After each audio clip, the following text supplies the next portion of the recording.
가장 좋은 사랑은 이해가 되지 않는 사랑입니다. 이해가 되지 않는 사랑이어야 합니다. 왜냐하면 이유가 있어서 사랑한다. 근데 그 이유가 바뀌었다. 그러면 그 사랑도 바뀌게 되는 것이죠. 목적이 있는 사랑이었다. 그런데 그 목적이 사라져 버렸다. 그러면 그 사랑도 사라지기 마련입니다. 가장 좋은 사랑은 이유도 없고 목적도 없는, 잘 이해되지 않는 사랑이어야 하는 것이죠. 여러분은 그런 사랑을 경험해 보신 적이 있으십니까? 잘 이해가 되지 않는 사랑. 아마 이 세상에서 가장 그런 사랑에 근접한 가까운 사랑이라고 하면 바로 어머니의 사랑이 아닐까 생각합니다. 할렐루야. 엄마가 자식을 사랑하는 마음은요, 이유도 없고 목적도 없습니다. 내 자식이니 그저 사랑하는 것이고 끝까지 사랑하는 것입니다. 아이가 잘못을 하고 자녀가 말을 듣지 않고 때로는 상처를 주고 속을 썩여도 그 사랑은 멈추지 않는 것이고 끝까지 품어주는 것이죠.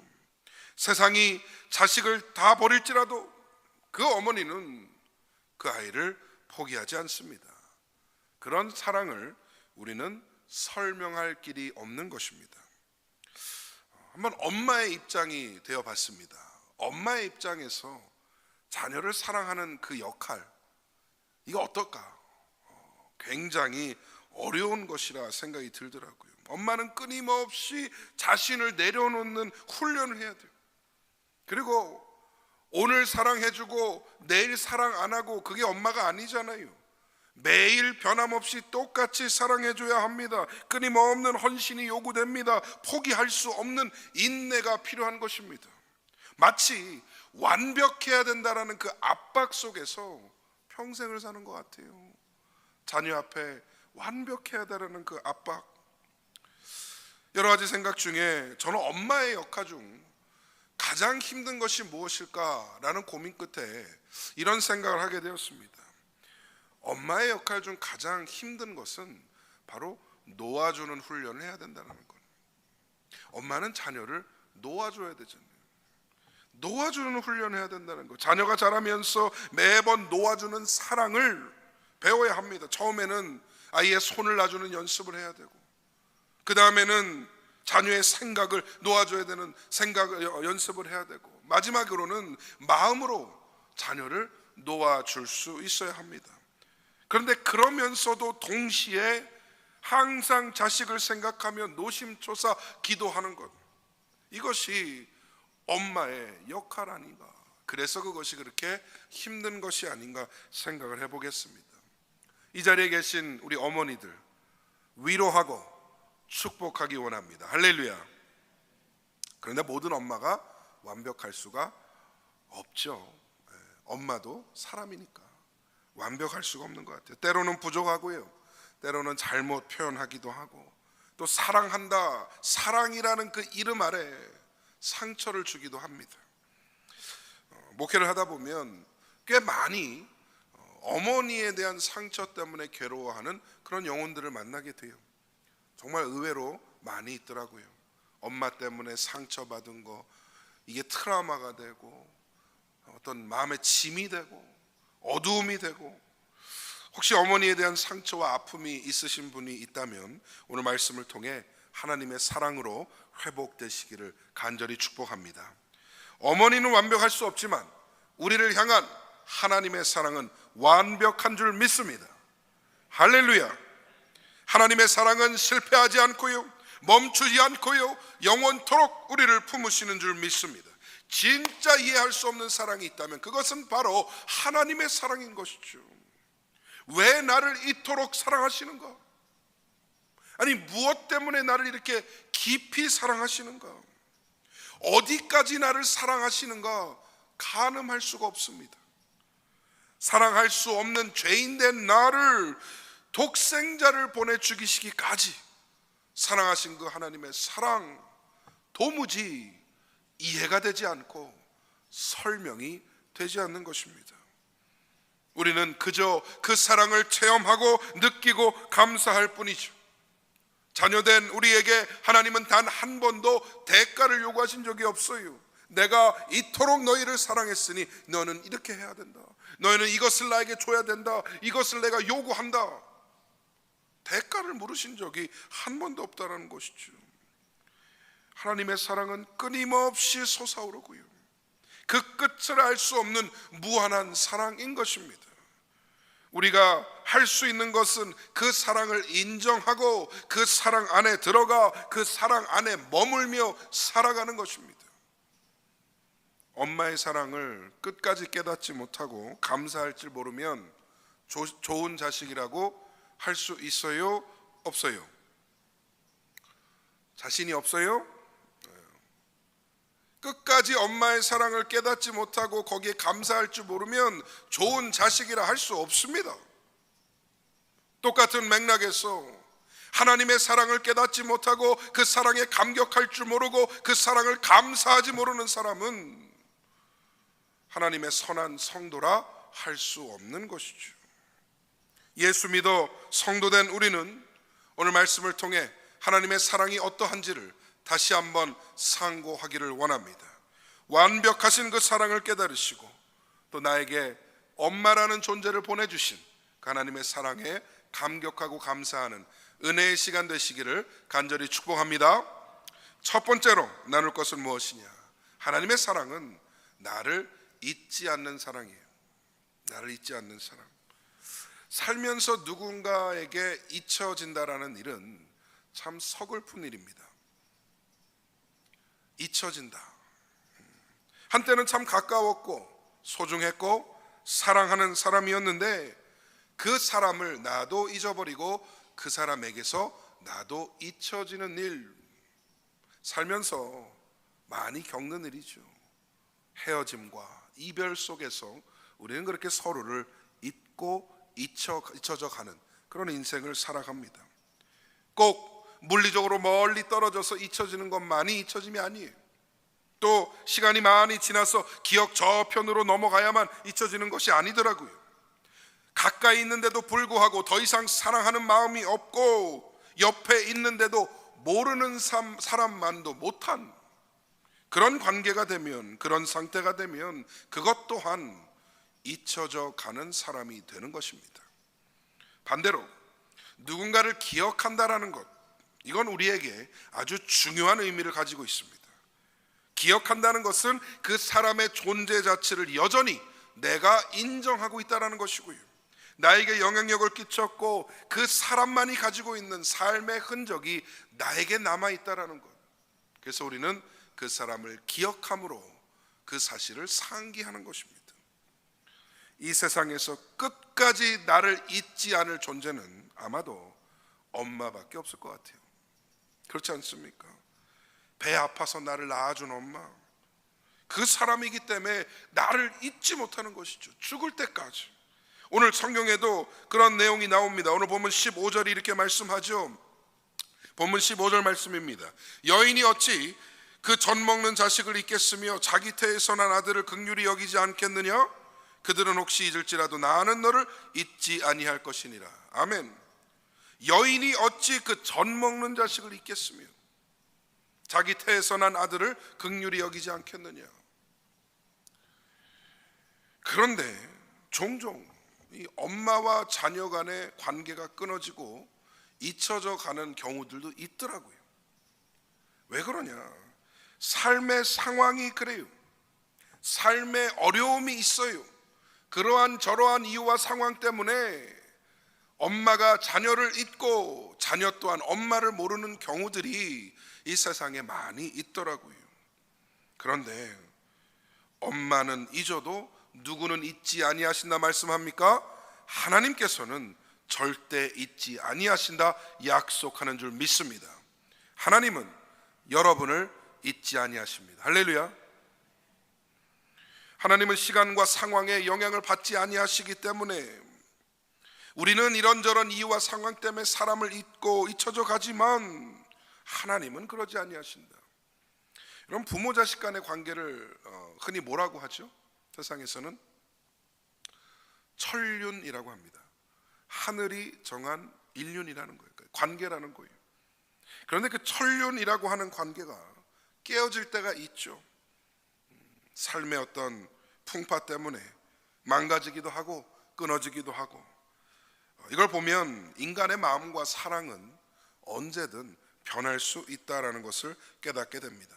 하지만 하나님은 사람이 아니시니 거짓말을 하지 아니하시고 인생이 아니시니 후회가 없으시도다. 할렐루야. 하나님은 인간이 아니시고 인생이 아니시기 때문에 시간과 상황에 영향을 받지 않으십니다. 하나님의 사랑은 나를 끝까지 기억해 주시는 사랑이요, 잊지 아니하시는 사랑이요. 세상 모든 사람들이 나를 버릴지라도 하나님은 나를 포기치 아니하시고 나를 기억해 주시며 인도하시고 품어주시는 그 아름다운 관계를 원하시는 것입니다. 오늘 예배 드리시는 모든 성도님들, 나를 잊지 아니하시는 하나님을 기억하시고 항상 하나님과 동행하시기를 간절히 소망합니다. 두 번째로, 하나님의 사랑은 나를 항상 생각하는 사랑입니다. 나를 항상 생각하는 사랑. 하나님은 나를 잊지 아니하시는 것을 넘어 나를 항상 생각하고 계신데요. 여러분, 나는 하나님을 생각하지 않을 때에도 하나님은 나를 생각하고 계세요. 나는 하나님이 우선순위가 아닌 그런 삶을 살아갈 때에도 하나님은 나를 최우선순위에 두시고 나를 가장 중히 여기신다는 것. 오늘 성경은 이 사실을 이렇게 표현합니다. 16절 말씀입니다. 우리 한번 같이 보겠습니다. 시작. 내가 너를 내 손바닥에 새겼고 너의 성벽이 항상 내 앞에 있나니. 아멘. 하나님이 손바닥에 저와 여러분을 새기셨대요. 이것은 어떤 의미인가? 하나님께 절대로 잊혀지지 않는 이름이 되었다라는 거예요. 이게 비유적인 말씀인지 실제 말씀인지 모르겠어요. 나중에 천국 가면 저 가장 먼저 하나님의 손바닥 좀 보여달라고 할 것 같아요. 하지만 그 의미와 정신은 무엇인지 분명하죠. 하나님께서 손바닥에 나를 새기시고 항상 생각하고 계신다. 동시에 이 손바닥에 새겼다는 의미는 어떤 것이 되느냐? 하나님이 그 능력의 손으로 하시는 모든 일 가운데에 내가 있다라는 거예요. 하나님이 그 능력의 손으로 역사하시는 그 모든 순간에 내가 그 중심에 있다라는 것이죠. 내 인생이 하나님의 손 안에 있다는 것은 큰 축복인 줄 믿습니다. 제멋대로 흘러가는 것 같고 내 뜻대로는 아무것도 안 되는 것 같고 무작위로 가는 인생길 같지만 하지만 그렇지 않아요. 실수가 없으시고 영원히 신실하신 그 하나님 손 안에 나의 인생이 놓여져 있는 줄 믿습니다. 하나님을 사랑하는 그 마음으로 하나님 손에 붙들려 사시기를 간절히 축복합니다. 또 너의 성벽이 항상 내 앞에 있나니 라고 표현을 하죠. 이건 어떤 의미일까? 성벽이 가지고 있는 의미를 먼저 생각을 해봐야 될 것 같아요. 성벽은 항상 깨어 있어야 되는 것이고 경계해야 되는 것입니다. 왜? 언제 적군이 쳐들어올지 모르고 언제 나를 공격할지 모르기 때문에 깨어서 그곳을 지켜야 하는 장소이죠. 그리고 성벽은 그 안에 있는 사람들을 보호하는 중요한 장치입니다. 나의 삶의 성벽 뒤에서 지키고 계신 하나님이 느껴지십니까? 너의 성벽 항상 내 앞에 있다라는 말을 반대로 거꾸로 생각해 보면 뭐예요? 하나님이 언제나 내 성벽 뒤에, 내 인생의 뒤에 버티고 계신다라는 의미가 되는 거죠. 내가 졸 때도 하나님은 졸지 아니하시고 내가 잘 때도 하나님은 주무시지 아니하시고 여전히 나를 지키시며 나를 받쳐주시며 나를 다져가시는 줄 믿습니다. 내가 경계하지 못할 때에도 하나님은 보고 계시고 내가 무너져 갈지 어려울 때에도 하나님은 나를 지탱해 가시며 내 성벽을 세워주시는 것입니다. 누군가를 쉬지 않고 생각한다라는 거 쉬운 일일까요? 아무리 좋은 사람도요 24시간 그 사람만 생각하면 어떨 것 같아요? 제정신이 아닐 것 같아요. 그죠? 제정신이 아닐 것 같아요. 여러분 그런 경험 해보신 적 있어요? 하루 종일 그 사람만 생각하는? 저는 있어요. 저는 결혼할 때 우리 집사람 24시간 생각했어요. 자면서도 생각했어요. 쉽지 않은 일이죠. 우리 그렇게 불가능합니다. 우리는 누군가를 쉬지 않고 생각하는 것은 불가능에 이른 가까운 일이에요. 근데 여러분 그걸 잘 생각해 보면 그렇기 때문에 우리의 관계는 항상 불안한 거죠. 내가 그 사람을 온전히 생각하지 못하기 때문에 그 관계가 항상 불안한 거예요. 왜냐하면 언제 바뀔지 모르니까, 언제 마음이 변할지 모르니까 불안한 거죠. 근데 여러분 하나님의 사랑은 그렇지 않다라는 거예요. 졸지도 아니하시고 주무시도 아니하시는 그 하나님께서 매 순간마다 우리를 생각하시고 여러분을 바라보고 계신다라는 거. 그리고 보고 계신다, 바라보고 계신다는 말의 의미는 무엇입니까? 결국 하나님은 매 순간 나를 위해 계획하고 계시고 운행하고 계시다라는 말이 되는 겁니다. 앞이 보이지 않는 불확실한 미래 때문에 불안하십니까? 나를 손바닥에 새기시고 눈동자같이 지키시는 그 하나님을 믿으시기를 바랍니다. 내가 가려니 불안한 거죠. 하나님이 가시면 불안하지 않습니다. 온전히 하나님을 의지하셔야 합니다. 다 계획하고 계십니다. 하나님께서 전부 다 알고 계십니다. 오늘 마더스데이를 맞아서 저도 저희 어머니를 한번 생각을 해봤어요. 내가 이제 엄마를 생각을 해보면 여러 가지가 떠오르는데 그 모든 것을 함축적으로 한 문장으로 요약을 한다. 그럼 뭘까라는 고민을 해봤는데 이거더라고요. 저는 저희 엄마를 생각할 때 이 한 줄입니다. 엄마는 다 안다. Mom knows everything. 엄마는 다 알아요. 희한해요. 무슨 초능력자 같아요. 눈빛만 살짝 봐도 알더라고요. 아니 다 장성해서 이렇게 지구 반대편에 사는데도 전화하면요 엄마 하는 그 말 끝에 모든 것을 다 또 파악해 버리더라고요. 어렸을 때는요 이게 무서웠어요. 공포였습니다. 뭔가 숨기고 싶고 잘못하고 거짓말하고 그랬는데 엄마는 이미 다 알고 있기 때문에 그게 두려움으로 다가오더라고요. 그런데 장성하여서 또 성숙하여서 엄마에게 뭘 숨기고 뭐 그럴 게 아니라 정말 순수하게 엄마를 바라볼 때 엄마는 다 안다라는 그 생각이요 이제는 자유함으로 다가오더라고요. 굳이 숨길 필요 없고 굳이 거짓말할 필요 없고 그냥 있는 그대로 엄마를 바라보고 또 생각할 수 있는 그런 자유가 되더라고요. 여러분 같은 맥락에서요 하나님이 다 아시는 줄 믿습니다. 할렐루야. 그럼 우리가 신앙이 미약할 때는 숨길 게 많아요. 하나님 이건 좀 모르셨으면 좋겠고 하나님 이건 좀 안 보셨으면 좋겠고 하나님 이거는 조금 오늘은 좀 뒤돌아 계시면 안 되나 그렇게 생각할 때가 많다라는 거죠. 근데 하나님이 다 보고 계시고 다 안다라는 그 사실이 우리한테는 마치 족세우는 사슬처럼 느껴지고 두려움이 될 수 있는데 여러분 그 단계를 넘어서 신앙이 좀 깊어지고 성숙되면 어떠한 마음이 드느냐? 자유로운 거예요. 하나님 어차피 다 아시는데 뭐 하나님 나의 연약함, 나의 부족함, 나의 죄악된 모습까지도 다 아시는데 뭐 그러니 자유하게 하나님 앞에 서는 것이고 있는 그대로를 사랑해 주시는 그 하나님을 만날 수 있게 되는 겁니다. 다 계획하시고 다 아시고 손바닥 위에 나의 인생을 올려놓으신 하나님 그 사랑을 믿고 의지하며 나아가시기를 축복합니다.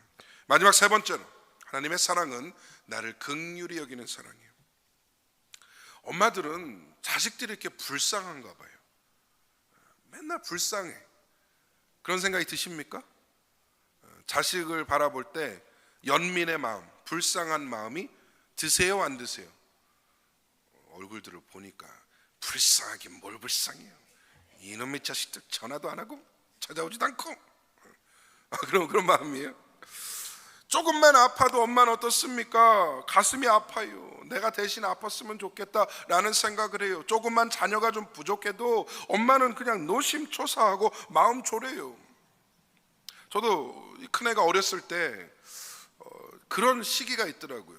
그냥 이유 없이 밤새 우는 때가 있었어요. 우유도 먹였고 기저귀도 갈았고 다 편안하고 씻겨놨고 도무지 이해가 안 돼요. 근데 이상하게 자지를 않고 밤새 울어 제끼는 거예요. 아빠는 처음에는 아유 불쌍해라 왜 울까, 달래도 보고 안아도 보고 하죠. 근데 계속 울어 제끼면 어때요? 피곤하고 졸리고 자야 되는데 내일 일찍 일어나서 새벽기도 가야 되는데 이놈 자식 그냥 울고 제끼고 그러니까 마음이 어때요? 솔직한 마음에 제가요 그때 밉더라고요. 얄밉더라고. 뭘 안다고 이렇게 울고 제끼는가. 아빠는 빨리 쉬어야 되는데 짜증도 나고 밉기도 하고 그러는데 엄마는 다르더라고. 엄마는 밤새 등쳐 업고요 동동 내면서 밤을 새는 거예요. 이 아이가 잘 때까지 일어났다 앉았다 돌아다녔다가 누웠다. 왜 이렇게까지 하는가. 그때 옛날에 집사람이 했던 말이 기억나요. 못 자는 애기가 불쌍하대요. 여러분 이게 엄마의 마음이더라고요. 엄마는 자녀가 항상 불쌍해요. 애처로워요. 누군가가 나를 긍휼히 여겨준다, 누군가가 나를 불쌍히 여겨준다. 여러분 이것은요 사랑받고 있다는 의미입니다. 그 마음이 나를 향하여 따뜻하고 선하고 나를 살리고 세워주는 마음이 된다는 것이죠. 여러분 인생 살면서 나를 긍휼히 여겨주는 사람 몇 명이나 될 것 같습니까? 나를 이용해 먹고 나를 발 디뎌서 올라가고 그러려는 사람들은 세고 셌지만 나를 진짜로 진정한 의미에서 긍휼히 여겨주고 불쌍히 여겨주는 사람이 몇 명이나 될까요? 아마 엄마 말고는 몇 명 없을 것 같아요. 그런데 여러분 그 사람들 다 합쳐도 엄마의 긍휼함까지 다 합쳐도 제가 장담합니다. 하나님의 긍휼만큼은 되지 않아요. 하나님의 긍휼하심이 더 큰 것이죠. 하나님의 자비가 얼마나 큰지 우리를 죽음에서 살리시고 어둠에서 건져내시고 독생자 예수의 십자가의 죽으심과 부활을 통해 죽을 수밖에 없는 영혼을 영원한 생명으로 옮겨주신 줄 믿습니다. 에베소서 2장 4절과 5절 말씀 이렇게 기록합니다. 우리 한 목소리로 크게 읽어보겠습니다. 시작. 긍휼이 풍성하신 하나님이 우리를 사랑하신 그 큰 사랑을 인하여 허물로 죽은 우리를 그리스도와 함께 살리셨고 너희는 은혜로 구원을 받은 것이라. 할렐루야. 아멘. 하나님의 그 무한하신 긍휼로 우리에게 나타나신 것은 바로 예수 그리스도를 통하였어요. 하나님은 말로만 내가 너희를 이렇게 사랑한다 하시지 아니하시고 봐라 내가 독생자를 보낼 정도로 너희를 사랑한다 증명해내셨습니다. 예수님께서는 이 땅에 오시사 십자가에 죽으시고 부활하심으로 우리에게는 죽음에 대한 자유 그리고 영원한 생명의 약속을 허락해 주셨습니다. 예수님은 하나님 본체의 현현 그 자체인 동시에 우리를 향한 하나님의 긍휼의 선포를 이루셨습니다. 그래서 우리가 예수를 믿는다는 건 주님을 통해 드러내신 그 하나님의 긍휼을 인정하고 그 안으로 들어가 그 안에 머물며 산다는 것이죠. 하나님이 예수님을 통하여 이루신 이 긍휼의 울타리 안으로 들어가 그 안에 머문다는 것이죠. 그리고 주의 긍휼은 매일 새롭습니다. 단 한 번도 어제의 긍휼로 오늘을 살라라고 하신 적이 없어요. 매일 아침 새로운 사랑, 새로운 은혜, 새로운 긍휼을 부어주시는 줄 믿습니다. 하나님의 사랑은 긍휼이 가득한 사랑입니다. 이것은 우리에게 아주 좋은 소식입니다.